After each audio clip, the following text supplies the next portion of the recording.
उस एक ही ज्ञान से समग्र सुख के संसाधन हमें प्राप्त हो गए।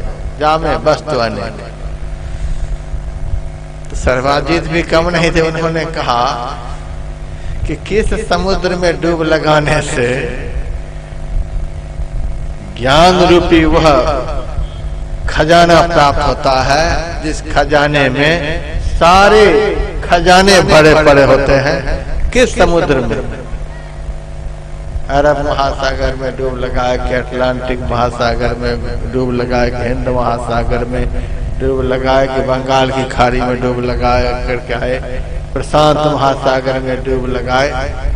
किस समुद्र में आप डूब लगा करके ये प्राप्त किए?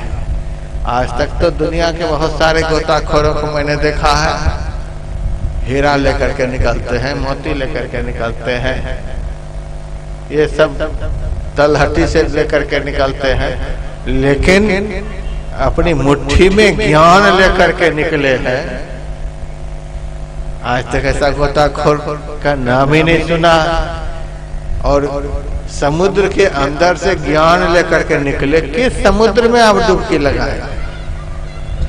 कबीर साहब ने कहा वह समुद्र कहीं बाहर में नहीं है।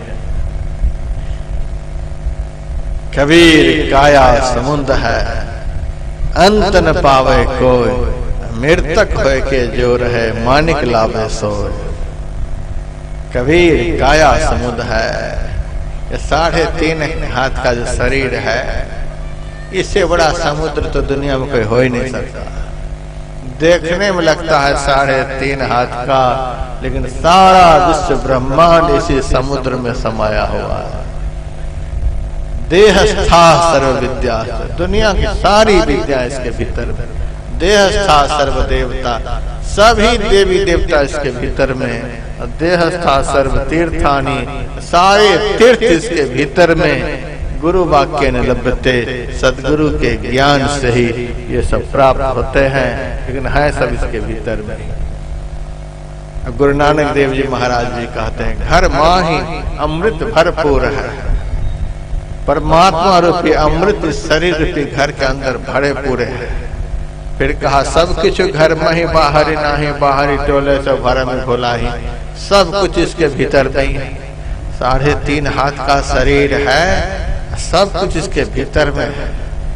कबीर काया समुद्र है, अंत न पावे कोई। इस समुद्र का जो अंत पा लेता है, उससे बड़ा ज्ञानी दुनिया में कोई नहीं।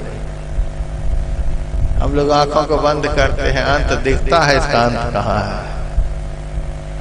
बिल्कुल अंत नहीं। मृतक होए के जो रहे मानिक लाभे सोय। जो जीते जी मरने के लिए जानता है। समुद्र में कौन डूब लगाता है? जो श्वास को रोक लेता है। समुद्र के भीतर कोई श्वास थोड़े ले सकता है, श्वास को रोकने वाला। इसी तरह से इस शरीर रूपी समुद्र के भीतर वही डूब सकता है जिन्होंने अपने तन को स्थिर कर लिया। तन थिर, मन थिर, वचन थिर, सूरत निरत थिर हो। कह कबीर उस पलक को कल्पना पावे को। जो मन को, बुद्धि को, समग्र इंद्रियों को स्थिर कर लिया है, तन को भी स्थिर कर लिया है, श्वास को भी स्थिर कर लिया है। जब इतने सारे स्थिर हो जाते हैं, तब भजन रूपी गाड़ी चलती है। इतने सारे जब तक चलते रहेंगे, तब तक तो भजन का प्रदर्शन होगा। जब ये सब के सब स्थिर हो जाते हैं, तब भजन का दर्शन होता है। तब इस शरीर के अंत का पता चलता है। कबीर साहब ने कहा, मैंने इस तरह से अंदर में प्रवेश करके उस ज्ञान को प्राप्त किया है, उस बुद्धि को प्राप्त किया है। तो संत के पास जो बुद्धि होती है, संत के पास जो ज्ञान होता है, यथार्थ में उसी ज्ञान से आदमी का हौसला बुलंद होता है। अर्जुन का हौसला बुलंद हो गया। हमें ऐसे सारथी जीवन में मिले हैं जो कहते हैं कि मेरे रहते तू मर नहीं सकता।